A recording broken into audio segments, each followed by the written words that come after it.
തവനൂർ മണ്ഡലത്തിൽ K T. ജലീലും VS. ജോയും തമ്മിൽ ശക്തമായ മത്സരമാണ് ഇത്തവണ നടന്നത്. മണ്ഡലത്തിലെ ബന്ധങ്ങളും വിവിധ മുസ്ലിം സംഘടനകളുടെ പിന്തുണയും അനുകൂലമായി എന്നതാണ് LDFന്റെ വിലയിരുത്തൽ. വി.എസ്. ജോയ് എന്ന സ്ഥാനാർത്ഥിയുടെ ക്ലീൻ ഇമേജും ഭരണവിരുദ്ധ വികാരവും ഗുണമായി എന്ന കണക്കുകൂട്ടലാണ് UDF. യൂനുസ് അഹമ്മദാണ് വിശദാംശങ്ങളുമായി ചേരുന്നത്. യൂനുസ്, എന്തൊക്കെയാണ് തവനൂരിലെ പ്രതീക്ഷകൾ മുന്നണികളുടെ?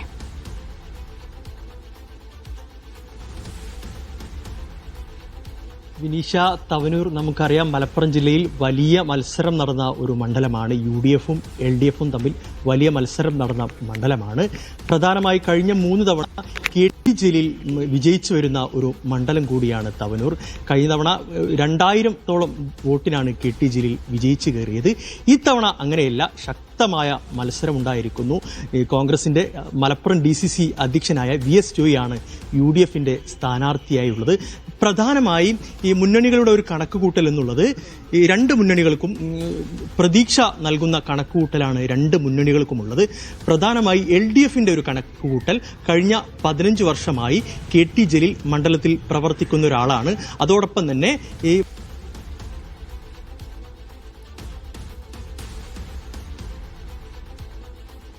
യൂനുസാണ് വിശദാംശങ്ങൾ പങ്കുവച്ചു വന്നത്. ഏതായാലും തവനൂർ മണ്ഡലത്തിൽ കെ.ടി. ജലീലും വി.എസ്. ജോയും തമ്മിലായിരുന്നു ശക്തമായ മത്സരം. വലിയ പ്രതീക്ഷ വയ്ക്കുന്നുണ്ട്. കഴിഞ്ഞ ഒരുപാട് തവണ ഇടതുപക്ഷത്തിനൊപ്പം നിന്ന മണ്ഡലമാണെങ്കിൽ ഇത്തവണ വലിയ രീതിയിലുള്ള പോരാട്ടം കാഴ്ചവെക്കാൻ വി.എസ്. ജോയ് എന്ന സ്ഥാനാർത്ഥിക്ക് കഴിഞ്ഞിട്ടുണ്ട്.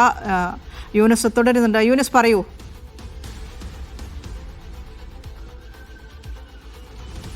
വളരെ ശക്തമായിട്ടുള്ള ഒരു മത്സരം നടന്നു എന്നുള്ളതാണ് ഇരു മുന്നണിയുടെയും ഒരു വിലയിരുത്തലുള്ളത്. പ്രധാനമായി വി.എസ്. ജോയ്, നമുക്കറിയാം അവസാനമായാണ് വി.എസ്. ജോയ് ഈ തവനൂരിലേക്ക് എത്തുന്നത്. അവസാന പട്ടികയിലാണ്, UDFന്റെ പട്ടികയിലാണ് ഈ വി.എസ്. ജോയുടെ പേരുണ്ടായത്. അവസാനം എത്തി ആ ഒരു കാര്യം തിരിച്ചടിയാകുമോ എന്നുള്ള ഒരു ആശങ്ക ഈ UDFിനുണ്ട്. പ്രധാനമായി ഈ ലീഗും കോൺഗ്രസും തമ്മിൽ വളരെ ഐക്യത്തോടുകൂടി പ്രവർത്തിച്ചു എന്നുള്ളൊരു വിലയിരുത്തൽ UDFിനുണ്ട്. അതോടൊപ്പം തന്നെ ശക്തമായിട്ടുള്ള ഭരണവിരുദ്ധ വികാരമുണ്ട്. അതോടൊപ്പം ഈ കെ.ടി. ജലീലിനെ സംബന്ധിച്ചിടത്തോളം ഒരു റിട്ടയർമെന്റ് മൂഡിലായിരുന്നു. കാരണം കഴിഞ്ഞ 2 വർഷമായി മണ്ഡലത്തിൽ സജീവമായി പ്രവർത്തിച്ചിട്ടില്ല.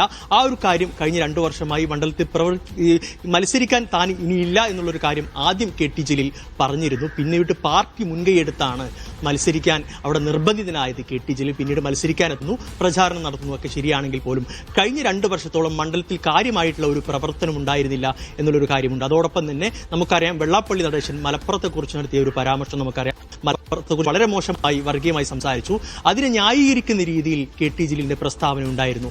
അത് കാര്യമായി മണ്ഡലത്തിൽ വളരെ സജീവമായി UDF പ്രചാരണം ആയുധമാക്കുകയും ചെയ്തു. ഏതായാലും അത് വലിയ തിരിച്ചടിയാകുമെന്നുള്ള വിലയിരുത്തൽ LDFന് ഉണ്ട്. നമുക്ക് ഏതായാലും കെ.ടി. ജലീലിന് ആദ്യം വലിയ പ്രതീക്ഷയുണ്ടായിരുന്നു. 10,000-ഓളം വോട്ടിന് വിജയിക്കുമെന്ന് കെ.ടി. ജലീൽ പറഞ്ഞുവെങ്കിലും പിന്നീട് കെ.ടി. ജലീലിന് ആ പ്രതീക്ഷ നഷ്ടപ്പെട്ട രീതിയിലായിരുന്നു അദ്ദേഹത്തിന്റെ സംസാരം. സ്ത്രീ വോട്ട്, പ്രത്യേകിച്ച് മണ്ഡലത്തിലെ സ്ത്രീ വോട്ട് തന്നെ പിന്തുണക്കുമെന്നുള്ളൊരു ഒരു കാര്യം അദ്ദേഹത്തിനുണ്ടായിരുന്നു. തന്നെ സ്ത്രീ വോട്ടുകൾ പിന്തുണയ്ക്കും, മണ്ഡലത്തിലെ എല്ലാ കാര്യങ്ങളും മുക്കും മൂലയും തനിക്കറിയാം, ഓരോരുത്തരെയും നേരിൽ കണ്ട് ആ ഒരു പരിചയവും ബന്ധവും തനിക്ക് അനുകൂലമാകുമെന്നുള്ള ഒരു വിലയിരുത്തൽ ഉണ്ടായെങ്കിൽ പോലും ഭരണവിരുദ്ധ വികാരം വളരെ രീതിയിൽ അത് എതിരാകുമെന്നുള്ള ഒരു വിലയിരുത്തൽ പിന്നെ LDF ക്യാമ്പിനുണ്ടായി എന്നുള്ളതാണ്. അതോടൊപ്പം തന്നെ വെള്ളാപ്പള്ളിയുടെ മലപ്പുറം പരാമർശം, കഴിഞ്ഞ ലോക്കൽ ബോഡി ഇലക്ഷനിൽ നമുക്കറിയാം 7 പഞ്ചായത്തുകളുണ്ട് തവനൂർ മണ്ഡലത്തിൽ. ആ 7 പഞ്ചായത്തും UDF തകർപ്പൻ വിജയം നേടിയ ഒരു സാഹചര്യമുണ്ട്. അതാണ് UDFന് ഏറ്റവും അനുകൂലമായത്. പക്ഷേ അതോടൊപ്പം തന്നെ UDFനെ സംബന്ധിച്ചിടത്തോളം UDF സ്ഥാനാർത്ഥിയായ വി.എസ്. ജോയെ സംബന്ധിച്ചിടത്തോളം ഒരു ക്ലീൻ ഇമേജ്, ഒരു യുവാവാണ്, ഒരു ക്ലീൻ ഇമേജ് ഉണ്ട്. അതോടൊപ്പം തന്നെ ഭരണവിരുദ്ധ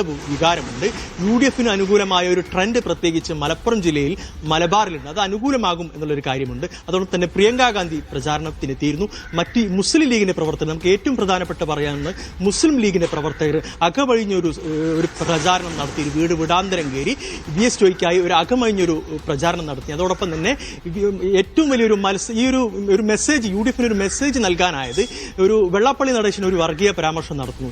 ആ വർഗീയ പരാമർശത്തിന് ഒരു നല്ലൊരു മെസ്സേജ് UDFന് നൽകാനായിരുന്നു. കാരണം വി.എസ്. ജോയ് എന്ന സ്ഥാനാർത്ഥിയിലൂടെ, ഒരു മുസ്ലിം ഭൂരിപക്ഷ പ്രദേശത്ത് വി.എസ്. ജോയ് എന്ന ഒരു സ്ഥാനാർത്ഥിയിലൂടെ നല്ലൊരു മെസ്സേജ് UDFന് നൽകാനായി. അതാണ് ഏറ്റവും കൂടുതലായി നമുക്കറിയാം. സ്ഥാനാർത്ഥി വി.എസ്. ജോയ് തന്നെ പറഞ്ഞു, മലപ്പുറത്തെ വർഗീയമായി വൽക്കരിക്കാൻ ശ്രമിച്ചോ അവർക്കുള്ള ഒരു മറുപടിയാണ് തന്റെ സ്ഥാനാർത്ഥിത്വം എന്നും വി.എസ്. ജോയ് പറഞ്ഞു. ഏതായാലും ഏതായാലും ശക്തമായ മത്സരം തവനൂരിൽ നടന്നു എന്നുള്ളതാണ്. ഇരു കൂട്ടരും പ്രതീക്ഷ പങ്കുവെക്കുന്നുണ്ട്. UDF ഈ ഒരു ഭരണവിരുദ്ധ വികാരം അനുകൂലമാകുമെന്നുള്ള ഒരു ട്രെൻഡ് ആ ഒരു സാഹചര്യം വിലയിരുത്തുന്നു. വ്യക്തമാണ്. ഏതായാലും ആവേശ പോരാട്ടം നടന്ന മണ്ഡലം കൂടിയാണ് തവനൂരിൽ.